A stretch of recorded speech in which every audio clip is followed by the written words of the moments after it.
মধ্যপ্রাচ্যে যুদ্ধ পরিস্থিতির জেরে অচল হওয়ার পথে বিশ্বের অন্যতম গুরুত্বপূর্ণ জ্বালানি করিডর হরমুজ প্রণালী। আর এর প্রণালী দিয়ে তেল পরিবহন কমে যাওয়ায় তেল আমদানিকারক দেশগুলোর কপালে চিন্তার ভাঁজ পড়েছে। বিশ্লেষকরা বলছেন, বড় ধরনের জ্বালানি সংকটের আশঙ্কা তৈরি হয়েছে বিশ্বজুড়ে।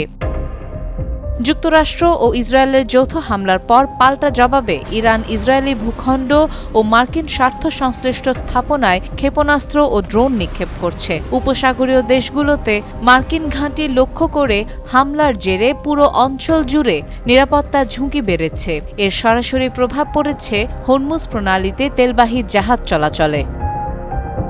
ইরানের স্থানীয় সময় শনিবার ভোরে হামলার পর তেল পরিবহনকারী বড় বড় কোম্পানিগুলো প্রণালী দিয়ে জাহাজ চলাচল স্থগিত করেছে। প্রতিদিন প্রায় 2 কোটি ব্যারেল অপরিশোধিত তেল ও বিপুল পরিমাণ গ্যাস এই পথ দিয়ে আনা নেয়া করা হয়। বিশ্বের মোট তেলের প্রায় 20% এবং এলএনজি বাণিজ্যের একটি বড় অংশ এই রুটের ওপর নির্ভরশীল।